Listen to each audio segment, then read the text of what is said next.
On the day the college entrance exam ended, the school beauty dragged me into the woods right in front of the whole class. Just when I didn't know what to do, she suddenly kissed me.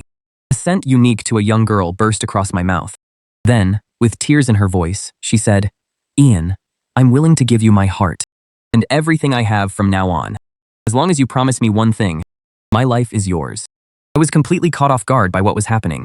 It turned out her mother was seriously ill and urgently needed 600,000 yuan for surgery. For a rich, underachieving second gen like me, 600,000 yuan was only about half a month's allowance. Even so, I still refused her without hesitation, because the heart of an icy school beauty who was also a top student seemed pretty valuable. Too bad I've never believed in love. My parents were able to marry for family interests and keep up the image of a model couple for more than 20 years. Do they really have hearts? Maybe they do, but they gave them to people outside the marriage. So don't talk to me about hearts. I don't believe in them. I straightened my back and walked up to her, a full head taller than she was. I could clearly see her trembling shoulders and the glistening tears hanging from them. I reached out my hand. Her whole body stiffened for a moment. She closed her eyes on instinct. I lightly flicked her forehead with my finger. Chloe opened her eyes in a daze and looked at me in confusion. I pulled my hand back, stared into Chloe's eyes, and said slowly, word by word, "Chloe, listen to me carefully. Do you want me to be a bastard who takes advantage of you right now? Or do you want me to be a decent person and help you out?" She was completely stunned, staring at me blankly, her brain obviously crashing. But I was patient and just kept looking at her. Finally, she snapped back to her senses. Her tense shoulders instantly slumped. With a faint, humble hope, Chloe pleaded in a voice as soft as a mosquito's buzz, "Please." I shook my head firmly. "No, I'm not a charity. I may have a lot of money, but I still won't spend it where there's no need. After all, 600,000 yuan is enough for me to buy dozens of Napoleons." The pleading in her eyes instantly turned to despair. Seeing how close she was to breaking apart, even that little bit of nasty amusement in me faded. Then I changed tack. "I don't want to be either a bad person or a good one, but we can do business. I remember your grades are excellent. You've got real potential. So I can lend you the money as a personal investment. I can transfer the 600,000 yuan to you right now," and her eyes instantly filled with shocked joy. "But I have one condition. 10 years from now, you have to pay me back 1 million. The interest isn't that high. It shouldn't be hard for you. You also have to get into a top university on the college entrance exam a month from now. That'll be the first proof that you have what it takes to pay me back. It's also the risk control clause for this investment." Like she'd grabbed her last lifeline, she immediately nodded hard. She was afraid I'd change my mind. I left her my phone number and turned to leave. I couldn't be bothered to see what kind of expression she had. As I walked out of the grove, the sunlight felt warm on my skin. The truth was, I never really cared whether she'd pay me back. 600,000 really wasn't much to me. Those contract terms were just for outsiders to hear. Otherwise, any random person would come asking me for money. No matter how much money I have, I can't afford to burn through it like that. Spending 600,000 to buy myself the satisfaction of knowing I did a good deed today, and getting a close-up look at the school beauty looking embarrassed, wasn't a bad deal. After talking to the lawyer, I set a time and place. Then I forwarded the contract to Chloe. With that settled, I started walking toward where I had been headed in the first place, a club activity room. Through the window, I could see what was going on inside. My childhood friend Julie was chatting closely with a young man who looked like a thug. His family and mine were old family friends, with close business ties. So Julie and I were basically childhood friends too. That part was fine. The main thing was Julie's sister Stella, a true golden child. Beautiful, tough, and, most importantly, especially good to me. Every time she gave me spending money, it was in the millions. For a bum like me just coasting through life, she was basically a walking ATM. On top of that, Stella was about to get engaged to my slick older brother Ethan. She'd officially be my sister-in-law then, a match made in heaven. My cushy rich slacker life would be even more secure. But lately, because of some thug, Julie's grades had slipped from near the top of her class all the way down to the middle. When Stella specifically asked me about it, I knew I had to step in. After all, if you're taking someone's money, you should do something for them. Before I even opened the door, I ran straight into a boy rushing out. He staggered back 2 steps, his eyes full of humiliation and unwillingness. I recognized him. He seemed to be one of the poor students Julie had supported before. He had great grades, and was honest too. Looking at him now, he'd probably fallen for his benefactor. Some melodrama where the benefactor falls for a thug, I guess. I shook my head, a little amused. The kid was still too young. For rich kids like us, paying to get things done is often just a habit, a pastime that shows off our status. It doesn't mean we're actually good people. If If you really want to show your gratitude, work your way up and pay it back with real benefits. That's how people handle things. If you insist on bringing feelings into it, you're just asking for trouble. I ignored him and pushed the half-open door right open. Julie was chatting with Sam, laughing so hard her whole body shook. When she saw it was me, Julie's smile froze on her face, and she immediately frowned. Her voice was full of wariness and impatience. Ian, what are you doing here? Are you here to try to talk me into breaking up with Sam too? I'm telling you, don't waste your time. A useless young master from the Ye family who can't even get his own life straight. What right do you have to tell me what to do? I wasn't angry. If anything, I almost wanted to laugh. I'm not trying to tell you what to do. I'm just curious. How did the families always by the book good girl suddenly end up liking this kind of guy? Julie raised her voice, full of contempt. What would you know? Sam isn't like fake rich kids like you. He lives honestly. He lives freely. She grabbed Sam's arm, her face filled with almost fanatical admiration. This is what really living looks like. A step-by-step life like yours is what's boring. That's what wasting your life looks like. Then she turned her attack back on me. Especially you, Ian. You can't study well, and you can't even have fun right. Other than being a rich kid, what do you even have? You're a complete loser. I nodded like I finally understood. I get it. So this is your idea of youthful madness? Julie probably thought she'd convinced me, and a smug look crossed her face. Sam also straightened his back a little, and the look he gave me wasn't as panicked anymore. I looked down at Julie. Feeling clear-headed now? Under my stare, she instinctively took a step back. Sam was still groaning on the ground, and his eyes were full of fear as he looked at me. I walked over to Sam. Don't you like honesty, like freedom? Go ahead and tell me how you feel right now. Do you feel free? Sam was sweating all over from the pain and couldn't get out a single word. Julie tried to come over and pull me away, but one glare from me made her back off. Weren't you all that a minute ago? Why aren't you talking now? She was trembling so hard she didn't dare say a word. I suddenly found it all pointless. With that little nerve, you still thought you could go after a rich heiress? I yanked up the still shaking Julie and took her straight to that notorious part of town where all kinds of riffraff gathered. I dragged Julie out of the car and pinned her in a filthy back alley. A strong stench of urine and rotting garbage hit us in the face. Julie threw up right there. I pointed at a few blonde punks at the mouth of the alley, still yelling insults at each other, my voice cold. Look, this is the kind of crazy youth you like so much. Isn't it real enough? Isn't it free enough? If you like it, I'll throw you over there right now. Julie instantly went pale with fear and grabbed my arm tight. She was crying so hard she could barely breathe. I was wrong. Ian, let's go home. Let's go home, please. Just then, out of the corner of my eye, I caught a familiar figure. It was Sam. Limping, she actually snuck away from the other end of the alley while I wasn't paying attention. I couldn't be bothered to chase her. Trash like her wasn't worth me lifting another finger.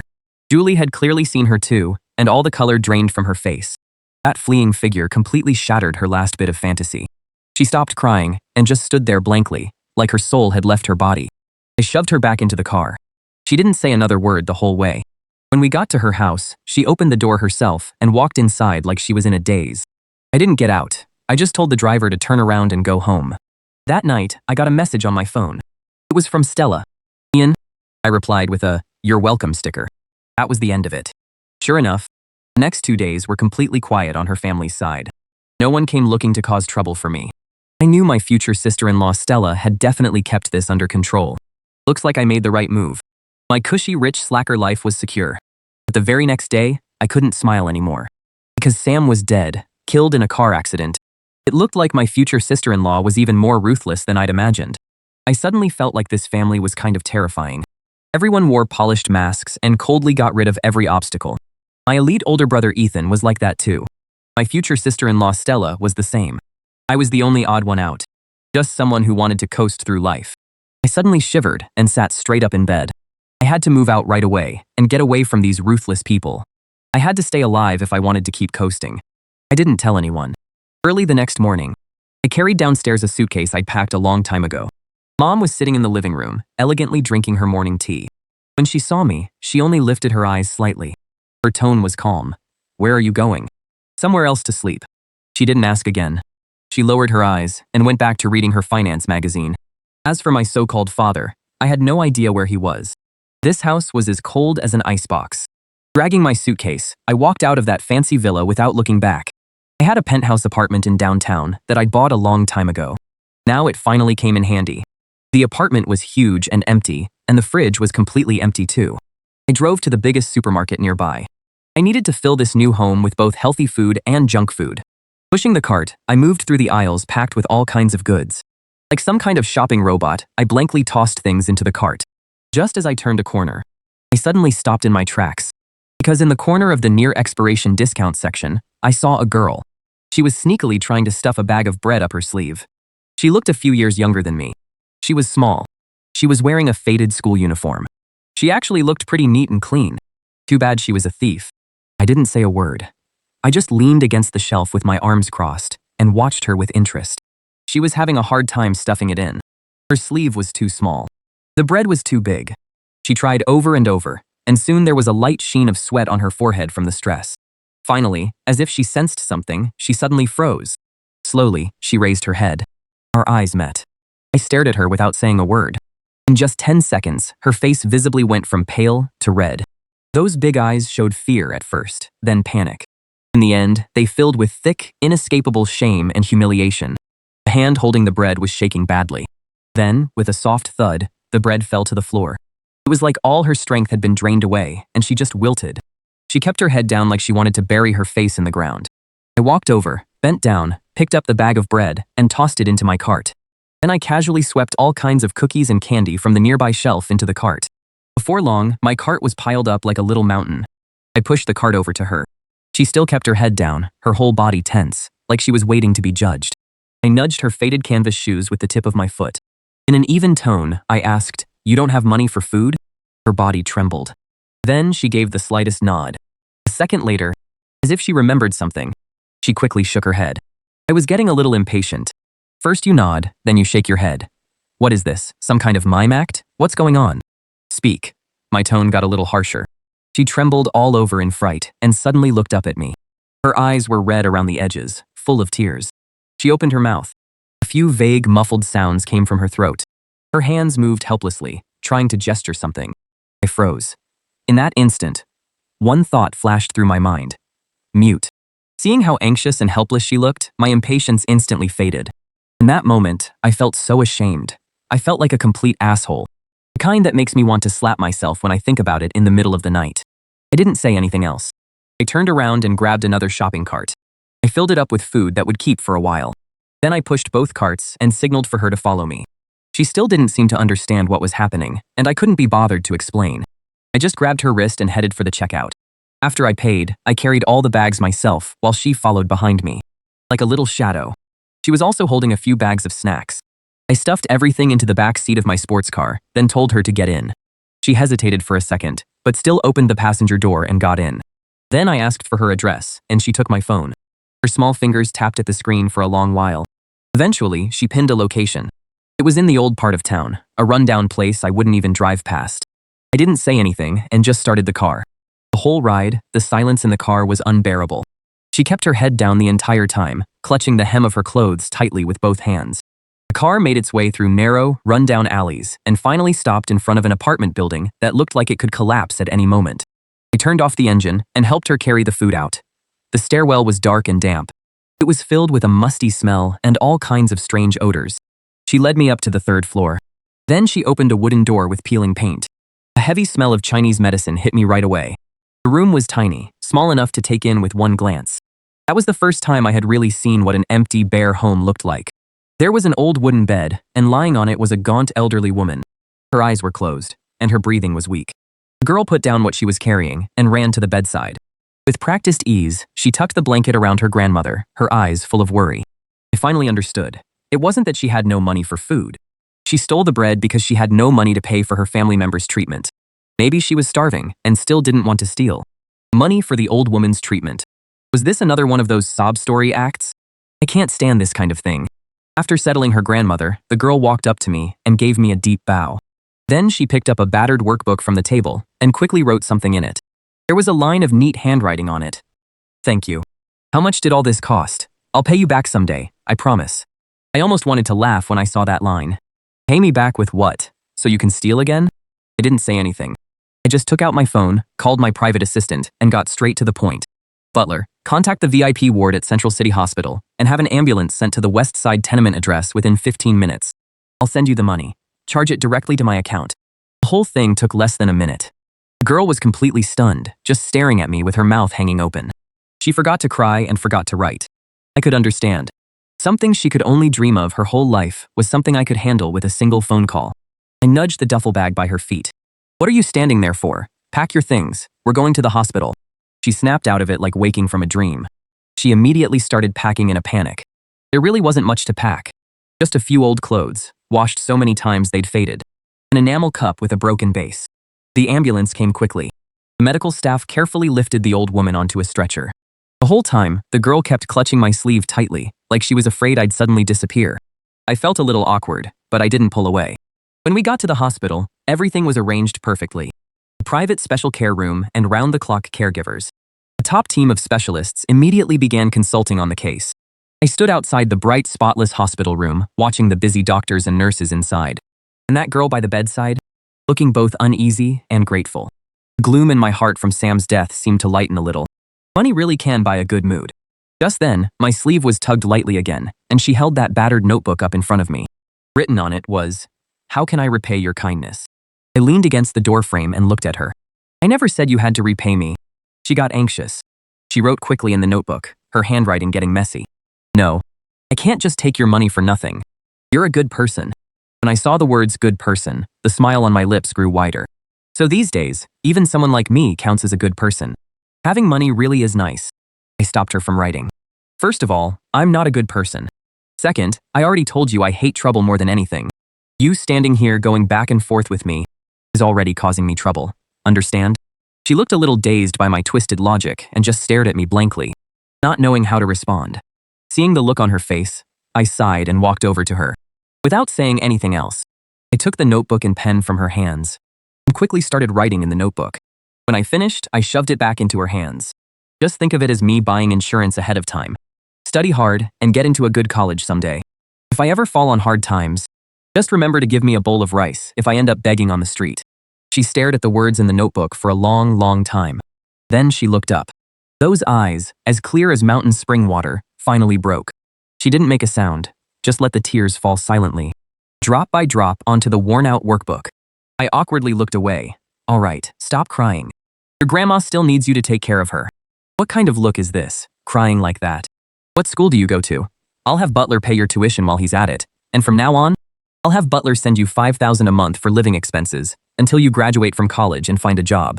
Don't tell me no, this counts as the insurance payment too." After saying that, I couldn't be bothered to watch such a sentimental scene any longer, so I gave the doctor a few quick instructions and turned to leave. As I drove down the wide road, I suddenly felt it was a little ridiculous. Could a rich young master like me really end up down and out? No way. Fine, I was just spending money to build up a little good karma for myself. After all, the people around me were each more ruthless than the last. I'd better build up more good karma if I want to make sure I stay rich and comfortable for life. And then I spent 5 years down and out. Just 5 years. My polished, elite older brother Ethan, before his wedding. When the scandal came out, I was sunbathing on a private island, and when I got the call, I actually almost laughed. It was exactly what I expected. Deep down, my brother was a weak, indecisive coward, yet he loved acting like some deeply devoted romantic. I couldn't even be bothered to go back and watch the whole farce. Anyway, high society marriages were all more or less the same two things. It wasn't until one bank card after another got frozen, and every property, stock, and fund under my name changed hands overnight, that I finally realized something was seriously wrong. By the time I rushed back from the island, everything had already been settled. My family's company had already gone bankrupt, and my father had been formally charged with multiple financial crimes. The evidence was solid. He was basically going to spend the rest of his life behind bars. My brother Ethan was kicked out with nothing. And somehow even I, a useless bum who only wanted to coast through life, wasn't spared. Every bit of the private stash I'd painstakingly saved over more than 20 years was gone. I stood outside my penthouse apartment, staring at the two expressionless bodyguards in black suits blocking my way, my head buzzing. Come on, girl, if you want revenge, then get revenge. I wouldn't even object if you killed my brainless brother. But what exactly was the point of sending my dad to prison and wiping out our family fortune? Just thinking about it made me furious. Could it be that I was living in some female-led revenge novel, cast as the collateral damage relative who gets taken out along the way? Just then, the door opened. Stella was sitting on my favorite Italian sofa, elegantly swirling a wine glass. 5 years had passed, and she was even more beautiful than before, and even colder. That powerful, all-controlling presence made it hard to breathe. When she saw me, she set down her glass and gave me a gentle smile. Ian, you're back. I didn't say a word. I just stared at her. She stood up and walked toward me step by step. She reached out to touch my face. Don't look at me like that. I don't want you dodging me either. She didn't get mad. She pulled her hand back and spoke in a slow, measured tone. Your brother was too stupid. I gave him a chance, but sadly, he didn't value it. Stella shook her head. There was a hint of amusement in the way she looked at me. So that's your reason for wiping out my whole family. She paused, and there was a faintly seductive edge to her voice. But things are different now. You wronged me first. My revenge was only natural. Now I don't need a husband. As she spoke, she stepped closer to me, openly aggressive. Ian, are you interested in staying with me? I can take care of you like I used to. When I heard that, I laughed so hard my eyes almost watered. I wiped the corner of my eye, looking at Stella's flawless face. Hearing you say that, I'm starting to wonder if you were the one who personally sent him off. The smile on her face finally stiffened, even if only for a moment. But I still caught it. The last bit of wishful thinking I had vanished completely. Sure enough, this woman had been crazy from the very beginning. She would do anything to get what she wanted. I dropped my smile and looked at her with a blank expression. Then I slowly raised my middle finger at her. The last trace of a smile vanished from her face, replaced by icy indifference. You don't know what's good for you. She waved her hand and didn't give me another look. 2 bodyguards immediately stepped forward and hauled me up from both sides like I was nothing. I was shoved out of my own house. Standing in the empty hallway, I couldn't help but let out a cold laugh. If I'd really believed her lies and stayed until she got tired of me, I probably wouldn't even know how I died. I knew very well I was no match for her. Even my dad, that old fox, had fallen into her trap. How could someone like me, who only knows how to eat, drink, and have fun, possibly fight her?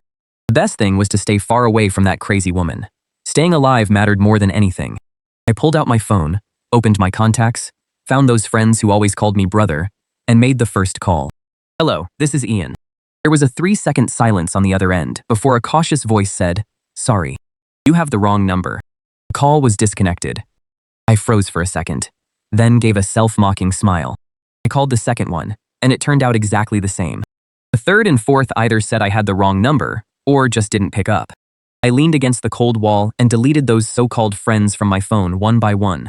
By the end, only a few family numbers were left on the screen. I sold off everything valuable I had and got less than $100,000 for it altogether. That little bit of money wouldn't even have covered one night of drinking for me before, but now it was everything I had. I wandered the streets aimlessly, and before I knew it, I was back outside my apartment building. I couldn't help letting out a bitter laugh. If nothing else, I can always get a factory job tightening screws. The bar's low, and they even provide meals and a place to stay. Anyway, I guess I've had enough of those 20-some years of living rich. I was walking with my head down, doing the math as I went, when I suddenly ran straight into a soft body. A light, pleasant scent drifted over. I instinctively wanted to apologize. But when I looked up, I suddenly met a pair of clear eyes. She was a pretty young woman with delicate features, and she looked a little familiar. But I couldn't remember where I'd seen her. But she clearly knew me.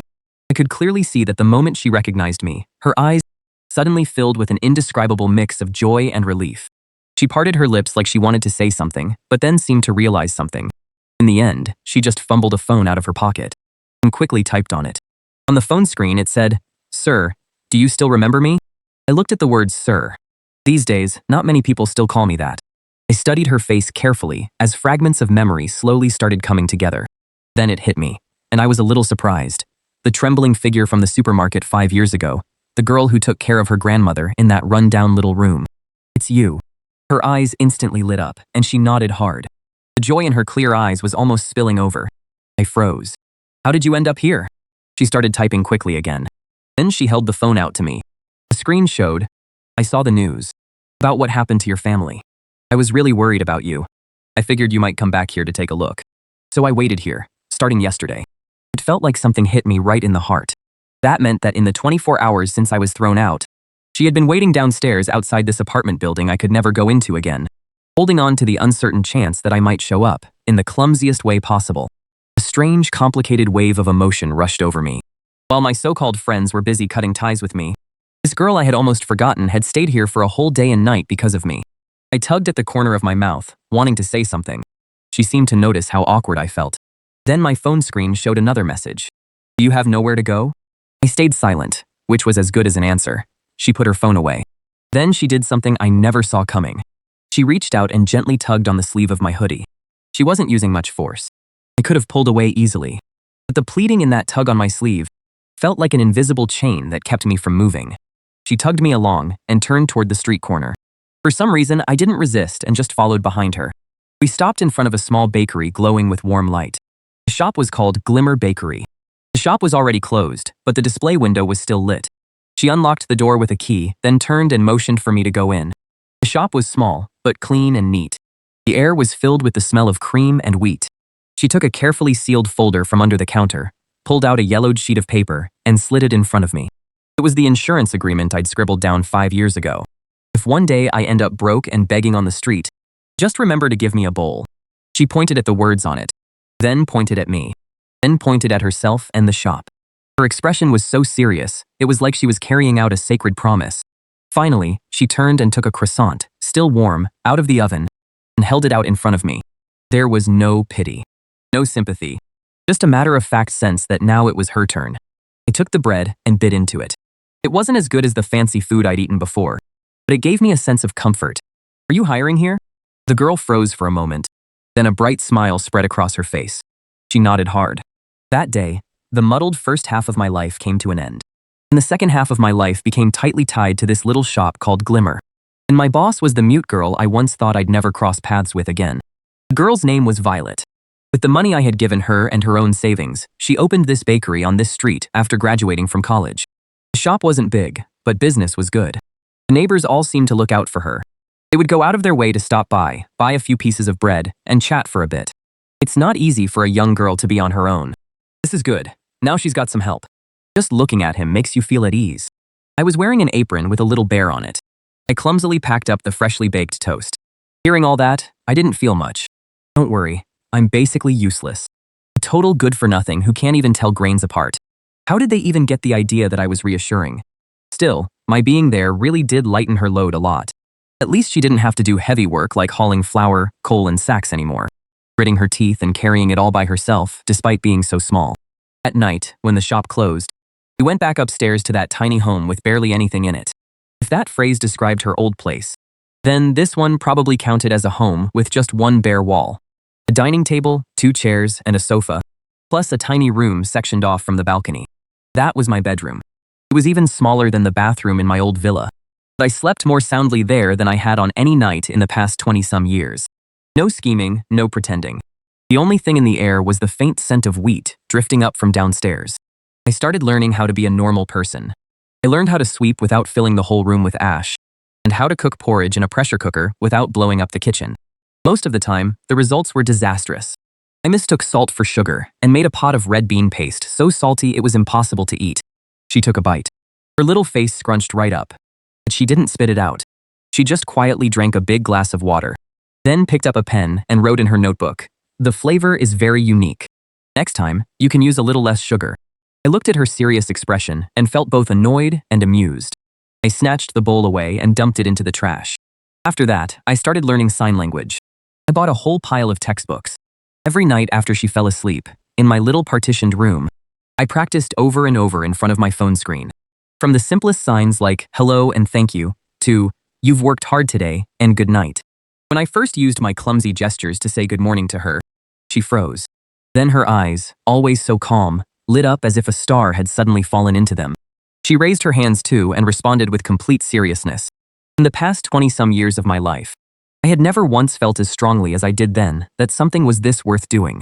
And just like that, the days passed, one by one, gradually getting better. I went from being an idiot who didn't even know how to use an oven, to a baking apprentice who could whip cream and pipe decorations with ease. Business at the shop kept getting better, and we even took over the storefront next door to make the shop bigger. I had savings in my account again too, not a small amount, but enough to move out and rent a place of my own. More than once, I wanted to bring it up to Violet, but when the words reached my lips, I swallowed them. Where would I move, what would I eat, and how boring would it be living alone? Besides, it couldn't be easy for a young woman living on her own, and I could help out too, right? I came up with all kinds of reasons in my head. Then I kept staying here without feeling guilty about it. Violet never brought it up either. It was like she had just accepted me being here. I don't believe in love. My dad and my brother were the best examples of why not to. But the sense of peace I felt around Violet became addictive. I shook my head and pushed all those messy thoughts out of my mind. It was almost noon. Time to make her lunch. I was untying my apron and getting ready to go upstairs when a familiar figure pushed open the shop door and walked in. She was wearing a well-tailored suit and flawless makeup. Her hair was pinned up neatly, without a strand out of place. She gave off the polished air of a successful elite from head to toe. It was Chloe. After 5 years apart, all the inferiority and embarrassment that came from poverty had been completely washed away from her. She was no longer that aloof school beauty in a faded uniform, begging me for help. Now she was polished and perfect. A young man followed behind her, probably in his early 20s, dressed in a suit like a college guy who had just graduated. He looked at me with open hostility. Her male assistant probably noticed Chloe's gaze linger for a moment on the bare apron I was wearing, and his brows furrowed almost imperceptibly. But he quickly went back to that proper smile. "Ian, long time no see." I gave a small nod in greeting. My hands kept untying my apron. She seemed like she wanted to ask something, but didn't think it was appropriate. In the end, she took a check out of her bag and slid it in front of me. I glanced at the number on the check, picked it up, and slipped it into my pocket. "Thanks, I earned this, even though I never expected to get it back." When the male assistant behind her saw how readily I took the money, the contempt in his eyes grew even stronger. Chloe quickly adjusted her expression. Her gaze swept over our little bakery before finally landing on my face. Yes, I knew that look all too well. It was full of condescending pity. "Ian, I heard about what happened with your family. If you don't have anywhere suitable to go right now, you can come to my company. My husband and I only started the company not long ago, and this is exactly when we need people." Looking at her deliberately sympathetic expression made my stomach turn. That deal back then was my investment. She's paying it back now, so neither of us owes the other anything. And now she was acting like this, trying to turn the creditor from back then into someone she could pity. I looked at the male assistant beside her, whose gaze was getting more and more hostile, and suddenly understood. She was enjoying the thrill of saving someone. Just like I once enjoyed seeing her in that helpless state. Now she was enjoying my downfall. The only difference was that she was even more hypocritical, wrapping herself in a layer of warmth. I refused coldly. "No need. I'm doing just fine here." Chloe's smile stiffened for a second. "Ian, don't be like this. I know what your life used to be like." I cut her off, and there was already impatience in my voice. I said there's no need. She finally stopped pushing. A hint of displeasure showed on her pretty face.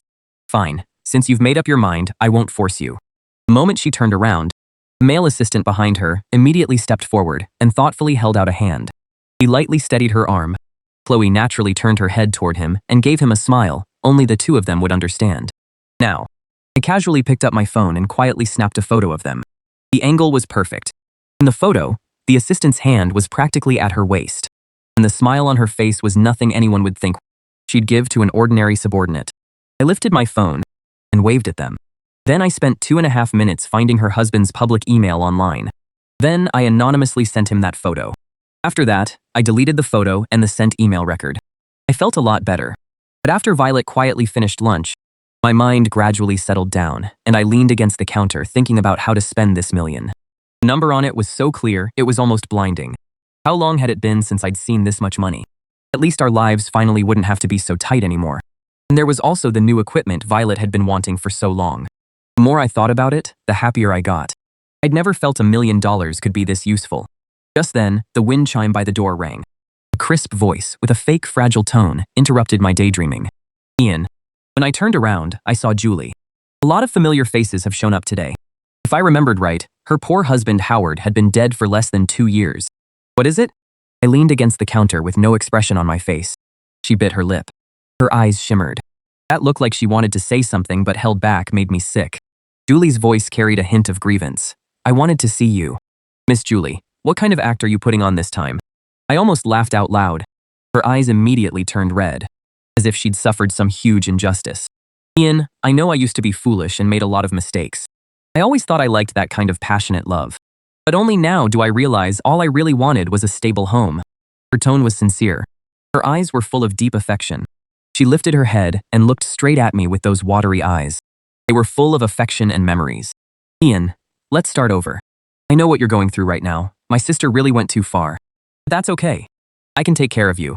There was a hint of pity and charity in her tone. "Oh wow, so we're doing the whole, a wild girl who comes back is worth more than gold bit again. But don't get it wrong. When did I ever have anything going with you? When did I ever have anything going with you?"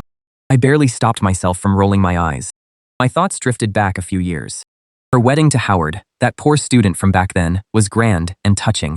At the wedding, she cried and said he was the light of her life, the kind of happiness she had to hold on to no matter what.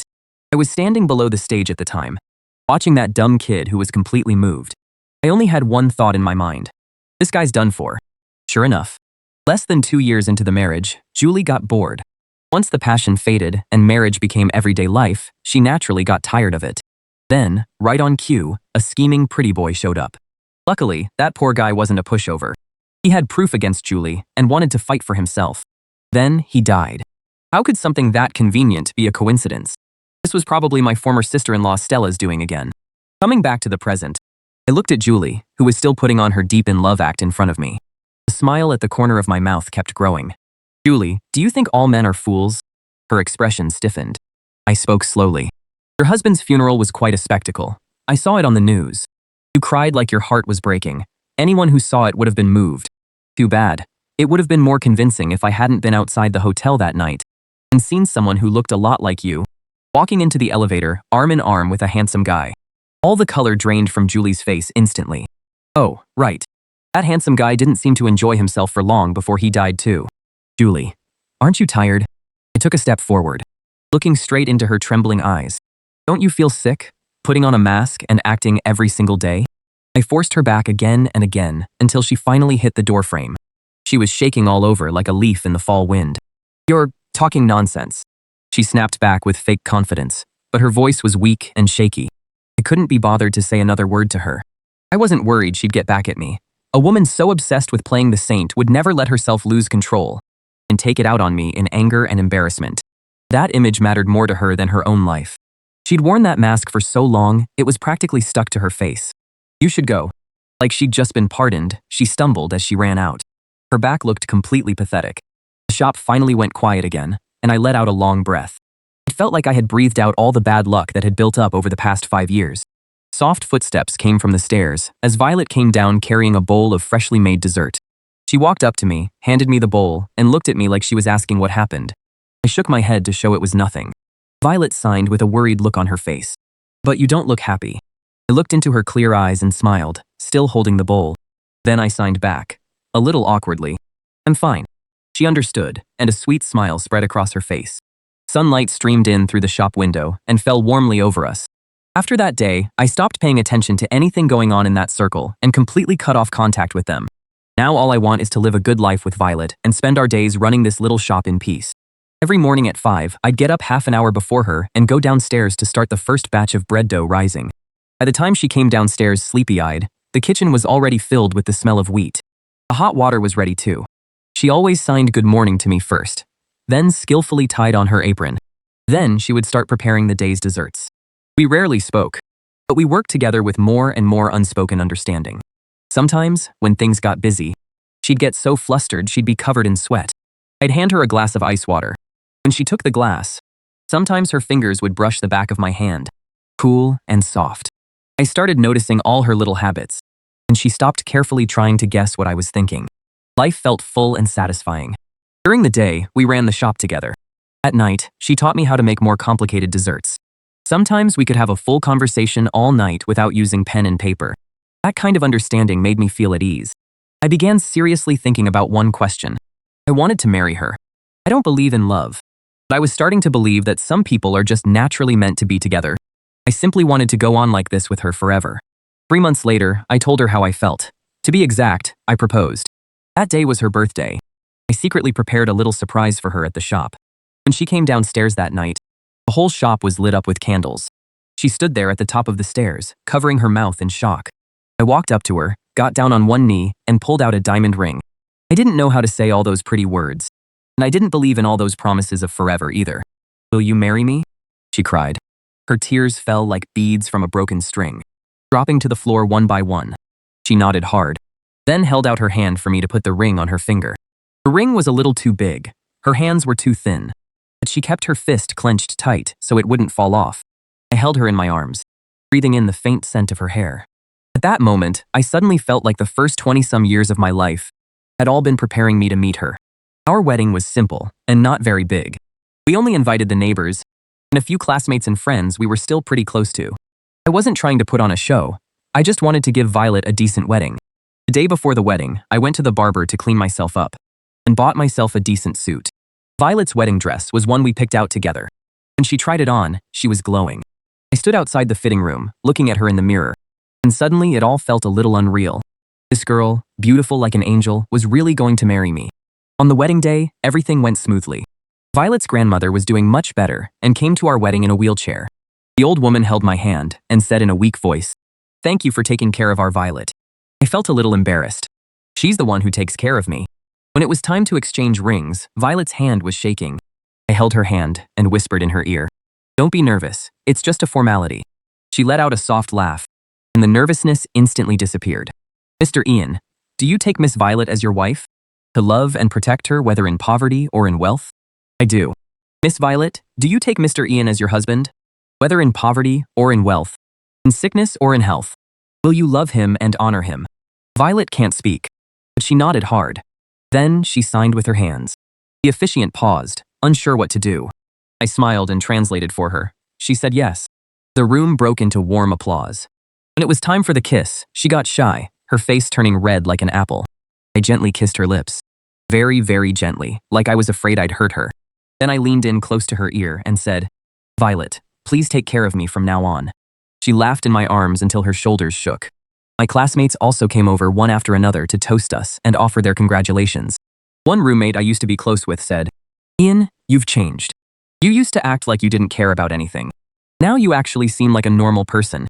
I looked at Violet, who was chatting with Grandma, and smiled a little. Maybe it's because I finally have someone worth caring about. After the wedding, we went back to our home upstairs. Everything was still the way it had always been. The only difference was the flowers and gifts we got from the wedding. Violet changed out of her wedding dress and into her usual clothes at home. She went into the kitchen to make me a late-night snack. I stood in the kitchen doorway, watching her busy figure. And suddenly, I felt so content. This is the life I want. Just two people living a simple life together. She walked over with the late-night snack and saw me zoning out. She waved her hand in front of me. "What are you thinking about?" "About you." Her face turned red again. She gave me a playful smack. Then she wrote in her notebook, "Ian, we're married now. Do you regret it?" I shook my head. "I don't regret it." "What about you?" "I don't regret it either. It just feels a little unreal, like a dream." I reached out and pinched her cheek. "Did that hurt?" She covered her cheek and shot me a glare. Then she wrote in the notebook, "This isn't a dream, and I love you." When Violet wrote those 3 words, her fingers trembled slightly. Under the dim yellow light, her eyelashes looked like butterfly wings dampened by rain. I stared at that line, and it felt like something slammed hard into my heart. It wasn't the rush of my heart when the school beauty confessed to me back then. And it wasn't the empty satisfaction of throwing money around. Instead, it was a dull, heavy ache, wrapped in a sense of peace I'd never felt before. I took the pen from her hand, closed the notebook, and deliberately put on a stern face. "Writing this stuff in the middle of the night. Are you trying to keep me awake?" She hurriedly waved her hands, pointed at it, her face turning red as she clumsily gestured. "Do you really know that?" At that moment, I let out a sigh and reached out to pull her into my arms. My chin rested against the soft top of her head. The girl in my arms quieted down, her breath brushing lightly against the side of my neck. At that moment, I suddenly felt like all that family wealth, all that Stella Chloe stuff. What I had now was worth more than the past 20-some years combined. But fate has a way of tripping you up right when you think you're happy. Life after marriage was like bread rising in the oven, warm and filling. We got up at 4 in the morning to knead dough and make pastries. When the first batch of croissants came out, the whole room filled with their smell. Violet taught me how to pipe frosting. I was clumsy and always ended up smearing the cream everywhere. She never got upset and would hold my hand, correcting me little by little. When business was slow in the afternoon, she would nap on the counter. Sunlight came through the display window, scattering little patches of light across her face. I often found myself staring at her sleeping face. How could this girl be so pure? Like she'd never been stained by this filthy world. But the filth always splashes back. One rainy night, just as the shop was about to close, several drunk men shoved open the glass door. Leading them was a local bully named John, who had come by before to collect protection money. I drove him out with a broom. Now, reeking of booze, he kicked over the plant by the door and spoke arrogantly. "Mute girl, get out here." Violet was checking the accounts. Startled by the noise, she instinctively looked at me. I shoved her behind me and grabbed a rolling pin. John grinned, showing a mouthful of yellow teeth. "You really think you're somebody now? I heard you married a mute. Your brother came to drink a wedding toast." The thugs behind him burst out laughing, their eyes stuck on Violet in a way that made me sick. I tightened my grip on the rolling pin until my knuckles turned white. "Oh, you're protecting her pretty hard." As he said that, he stepped closer, his booze breath blowing right into my face. "You don't want to keep this shop open anymore?" Suddenly, Violet slipped out from behind me, holding a box of freshly baked cookies, and forcing a smile as she gestured to them. She was offering them some. At that moment, it felt like my heart had been stabbed by a needle. That idiot always thought kindness could melt away malice. John slapped the box away. Who the hell would eat this crap? Cookies scattered all over the floor. He reached out to grab Violet's wrist. I completely snapped and swung the rolling pin right at him. In the chaos, I don't know how many punches and kicks I took. I only remember shielding Violet in the corner by the counter with everything I had. As the sirens got closer, the thugs scattered. With trembling hands, Violet touched the blood at the corner of my mouth, and big tears streamed down her face. I gently touched her arm. I wiped my face and forced a smile. "Why are you crying? Your husband isn't dead yet." She cried even harder, curling up in my arms like a frightened little animal. That night, she held onto my arm all night, waking up at the slightest movement. Looking at the dark circles under her eyes, I felt the fear that always comes after violence rise up in me. What if I hadn't been able to protect her today? The next day, I bought a solid steel rod at the flea market and kept it under the counter. When Violet saw it, she shook her head hard at me. I tapped the steel rod and told her it was for self-defense. She lowered her eyes and wrote in her notebook, "I'm scared you'll get hurt." "Then, I'm even more scared you'll get hurt." I ruffled her hair. "Violet, you're all I have now." She looked up at me with tears in her eyes and finally gave a small nod. The quiet days didn't last long. Julie showed up again like a bad penny. This time, she didn't come into the shop. Instead, she pulled over in a flashy red sports car. With sunglasses covering half her face, she crooked a finger at me. I kept working the dough and couldn't be bothered with her. She simply got out and leaned against the car door with a smile. "Does your wife know how you helped Chloe?" Her tone was openly provocative. My hand slipped, and the bag of flour hit the ground with a heavy thud, sending up a cloud of white dust. Hearing the noise, Violet ran out of the shop. She looked at us in confusion. Julie took off her sunglasses and let her gaze sweep over Violet. Her eyes were full of undisguised pity. "How pathetic. You ended up with a loser who couldn't even give you a decent wedding."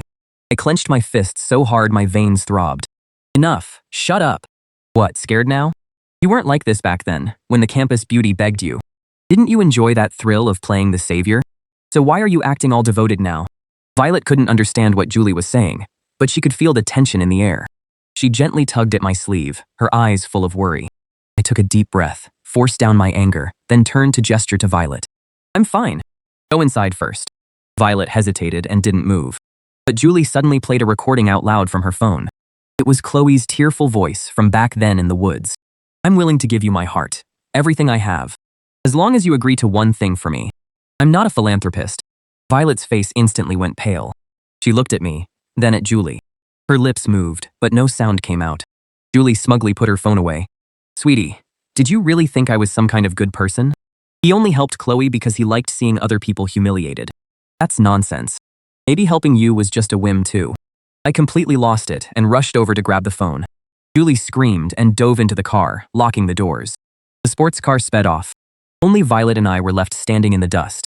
She kept her head down, her shoulders trembling slightly. I wanted to touch her, but she instinctively took a step back. That step back felt like a knife in my heart. After closing that night, the attic felt stifling. With her back to me, Violet straightened the bed and never once looked at me. I turned her by the shoulders and forced her to face me. "You believe her?" Biting her lip, tears pooling in her eyes, Violet wrote in her notebook. "Was what she said true?" "Yes, but not exactly." I ran a hand over my face. Then I told her everything exactly as it happened, how I rejected Chloe back then, and how the contract was made. "Violet, I admit I'm not a good person, but I never once thought of what I did for you as charity." She stayed silent so long that I thought she was never going to speak to me again. In the end, she slowly raised her hands and signed, "I'm scared." "Scared of what?" "Scared that one day you'll get tired of me and leave me." Her fingers were trembling. "I have nothing but you." My heart clenched. I pulled her tightly into my arms. "You fool. You're the only one I have." That night, we fell asleep holding each other, like two wounded animals licking each other's wounds. But Julie's words were like a thorn stuck in Violet's heart. She became more sensitive. If I came home 10 minutes late, she would get restless. If a female customer talked to me a little longer, she would quietly walk away. I noticed it, but I didn't know how to make it better. Until I woke up late one night and found the space beside me empty, with Violet curled up in the corner of the balcony, silently crying in the moonlight. I walked over and wrapped my arms around her from behind. Her body tensed for a second, then relaxed and buried her face against me. Violet, let me tell you a story. I told her about my mom and dad, about my brother and Stella, and about the rot hidden beneath that family's glamorous surface. I used to not believe in love. I thought it was all just people trading benefits. But you're different. You make me feel like there's still something human about being alive. In the moonlight, her eyes looked like black glass shimmering underwater. She reached out and slowly traced my brows, my eyes, and the bridge of my nose. Finally, her fingers stopped on my lips, and she leaned in and kissed me very, very lightly. It was a pure kiss, untouched by desire, like the first snow landing in your palm. I froze for a moment, then kissed her back. Something quietly melted away in that kiss. The thorn Julie had planted was silently pulled out. Life returned to peace. But danger is always lurking in the dark. One afternoon, an unwelcome guest came to the shop, Stella. 5 years later, she looked even more elegant. Her custom suit looked completely out of place in the cramped bakery. She hadn't brought any bodyguards.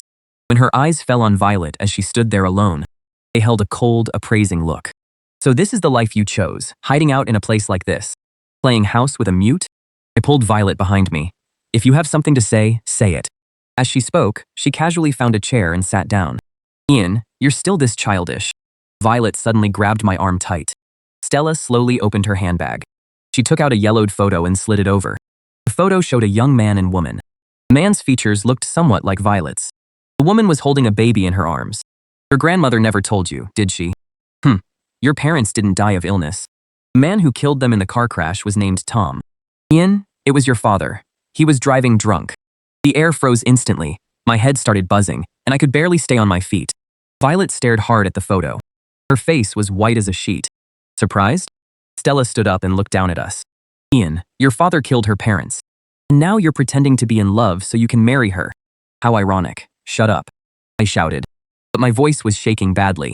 Stella bent down close to Violet's ear and whispered, Sweetheart, do you think he's being good to you because he feels guilty? After that, she turned and walked away, as if she'd never been there. All she left behind was a hellish silence. Violet stood completely still, like her soul had been ripped out.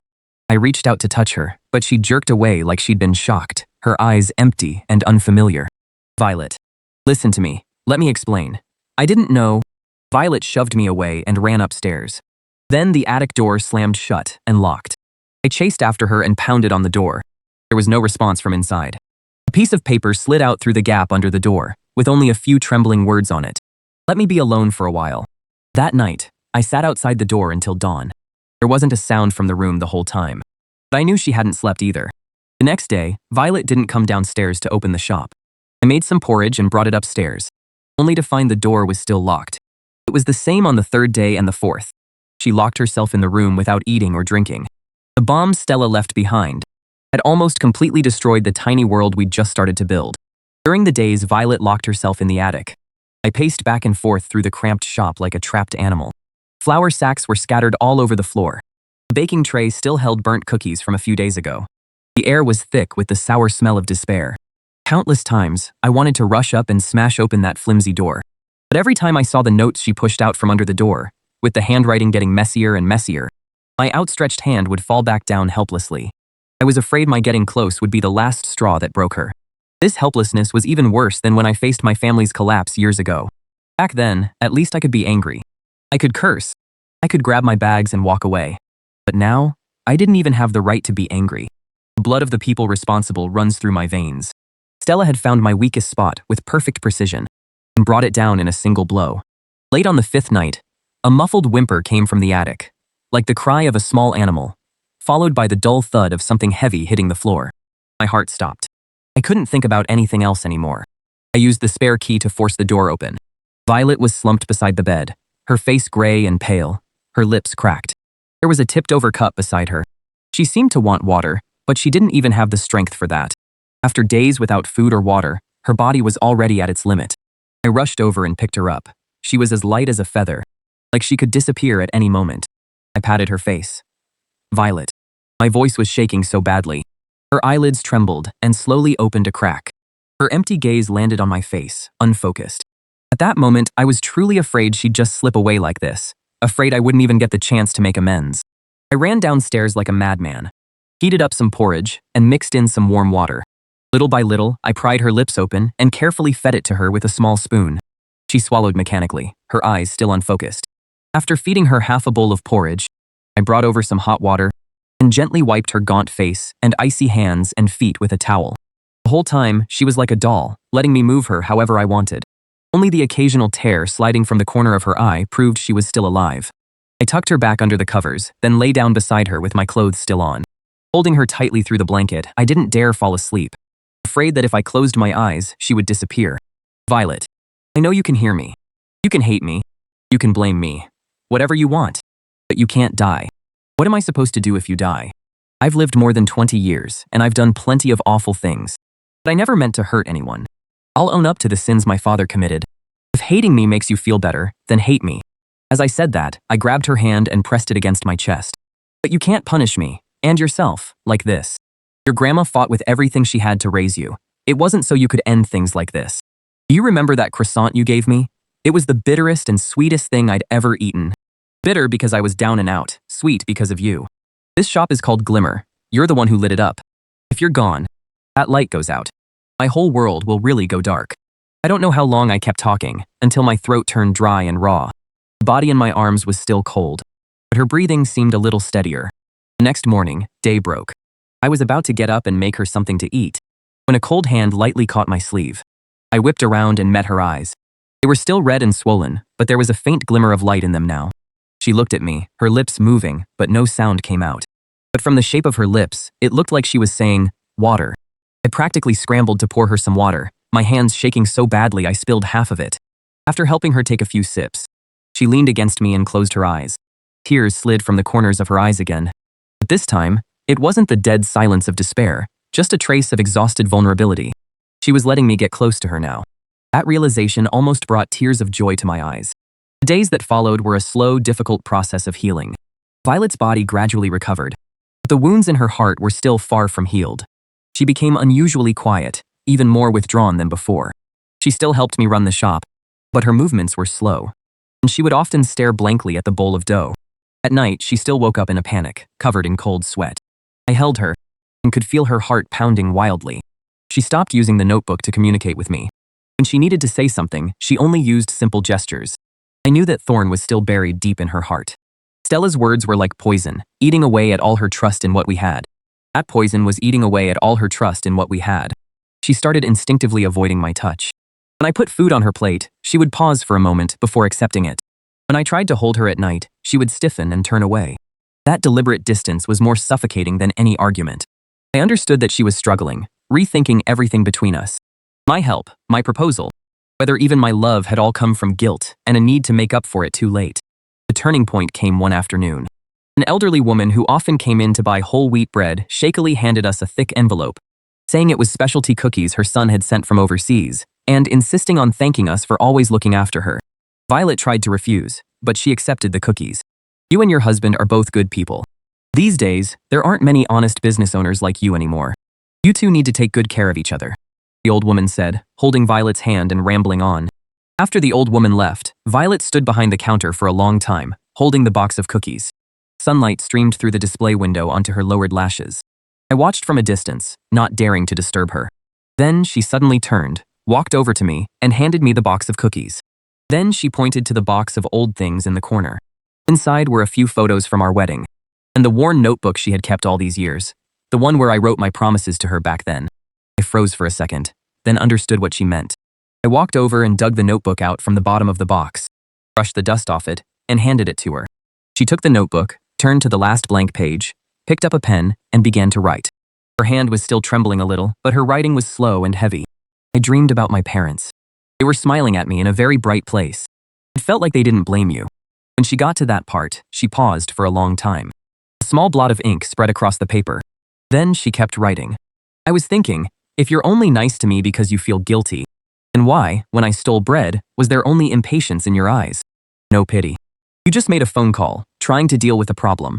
Why was it that when I agreed to marry you, you froze for a long time, and then your ears turned red? She looked up at me through tear-filled eyes. Her eyes were full of deep confusion and a hint of hope. She wasn't questioning me, she was asking me for an answer that could pull her out of this nightmare. I looked at her, and it felt like my heart was being gently squeezed by a warm hand. I took the pen and carefully wrote under her words, stroke by stroke.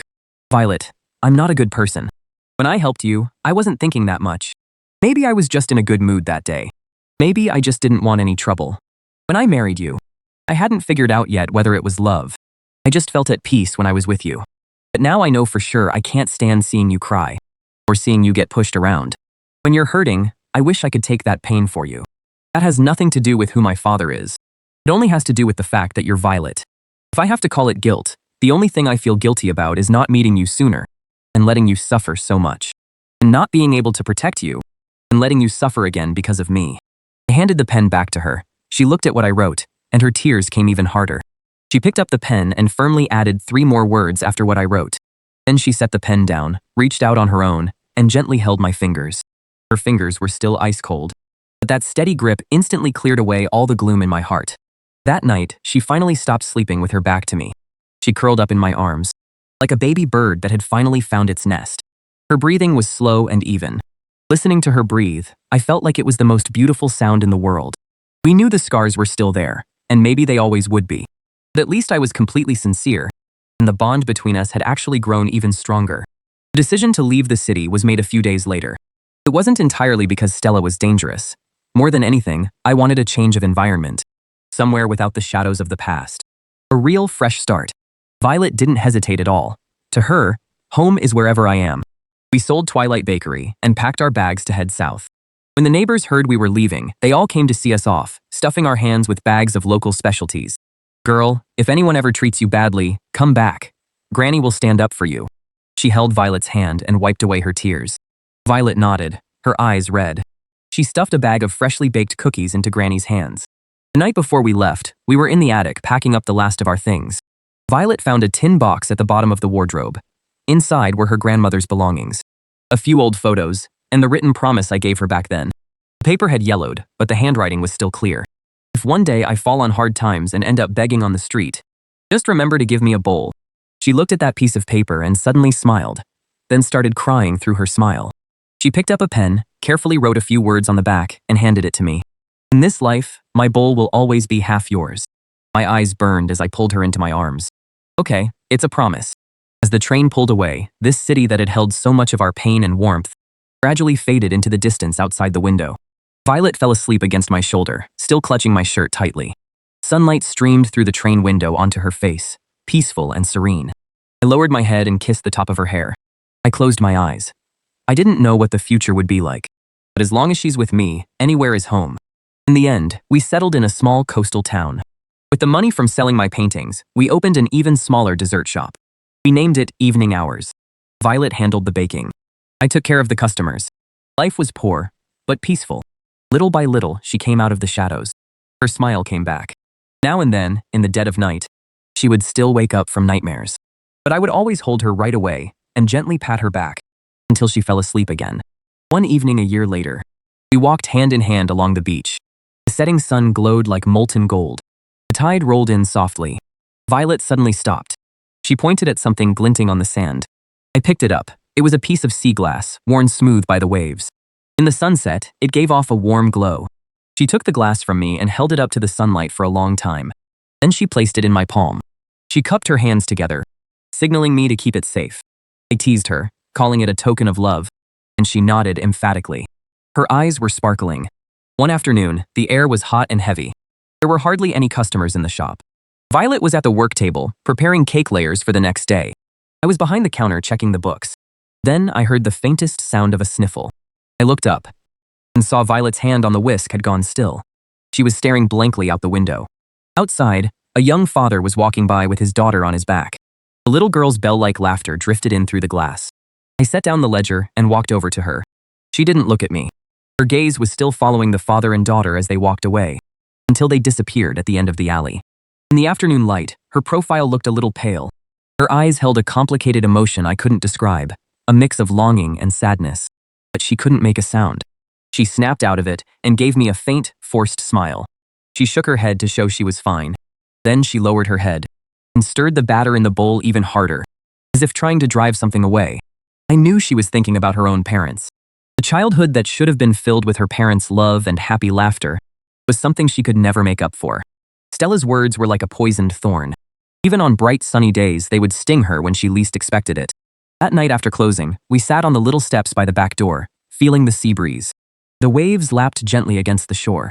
Fishing lights flickered in the distance. Violet leaned against my shoulder, quiet and still. I held her hand. Her palm was a little cold. "Violet," I broke the silence. "Should we go see them?" She stiffened slightly. Then she looked up at me in confusion. I chose my words carefully. "I mean, go see your parents. I know where the cemetery is. It was in the information Stella left behind. Let's go talk to them.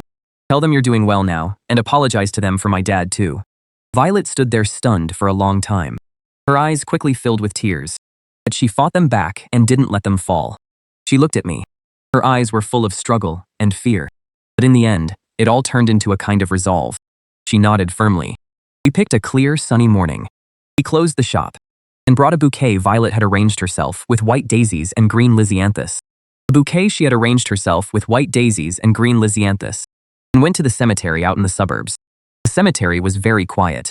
With mountains behind it and the sea in front, it was a peaceful place to rest forever. According to the records, we found the shared headstone. The headstone was very simple. It had photos of Violet's parents carved on it. They had already become blurry. Violet walked up to the grave. She crouched down and gently set the bouquet down. She reached out and slowly brushed the dust and fallen leaves off the headstone with her fingertips. Her movements were so gentle, like she was touching a fragile dream. She didn't cry. She just quietly kept wiping it clean. The sunlight fell on her focused profile, giving her an almost sacred calm. I stood behind her. After a long while, she stood up, turned to me, and beckoned me over. I walked over and stood beside her in front of the grave. The sea breeze brushed through our hair and the hems of our clothes. Violet looked at the headstone, then at me. Then she raised her hands and began to sign. She moved very slowly, as if every gesture carried all her memories. "Mom, Dad, this is Ian, my husband." She paused, took a deep breath, and kept signing. "He's very good to me. We have a little shop of our own called Twilight Time. Our life is very peaceful. I'm very content. As for the past, it was a terrible accident. I know it wasn't Ian's fault. She isn't like her father." Her gestures grew a little heavier, but they stayed firm. She turned to look at me. At last, tears silently slid down her face, but she was smiling. She kept signing to the headstone. "So please don't blame him, and don't worry about me. I'm very happy now. Really." Watching her introduce me to her parents in sign language and defend me, and tell them about her happiness, my throat felt completely choked up, and my eyes burned. I reached out and held her free hand tightly. Facing the headstone, I bowed deeply. When I straightened up, I looked at the blurry photo on the headstone and said solemnly, "Sir, ma'am, I'm Ian. I'm sorry, and thank you. Thank you for bringing Violet into this world. Please rest assured, as long as I'm alive, I won't let her suffer anymore. I'll protect her with everything I have." I spoke slowly, and every word came from the heart. I know words alone don't mean much, but this is the only thing I can do. After paying our respects, we walked hand in hand toward the cemetery hillside. On the way back, Violet seemed especially at ease, as if she had finally set down a heavy burden she'd carried for years. She even pointed at the wildflowers by the roadside and excitedly signed to me that we could try using the juice from those flowers as a natural dye. From then on, I sensed a subtle change in Violet. The faint shadow in her eyes seemed to fade quite a bit, and her smile grew brighter and more at peace. She started taking more initiative in planning our future together, like what flowers we should plant in front of the shop, or whether we should rent the place next door too once we'd saved enough money to expand the shop. She even signed that maybe someday we could adopt a child. I knew that trip to the cemetery was not only a comfort to her parents, but also a formal goodbye to the past for both of us. We can't change the tragedy that already happened, but we can choose how to face the future. We carefully poured out that half bowl of time filled with bitter memories, then added understanding and acceptance to the half that remained, along with the sugar Violet made with her own hands, and slowly, carefully savored the taste of the rest of our lives. One day after closing, we sat by the sea watching the sunset. The setting sun turned the sea into a gorgeous mirrored lake. Violet rested her head on my shoulder and suddenly traced a few words lightly into my palm. Not sign language, but writing with her finger. I looked carefully and made out the words, "Half a bowl of time." My heart filled with joy. I lowered my head and kissed her hair.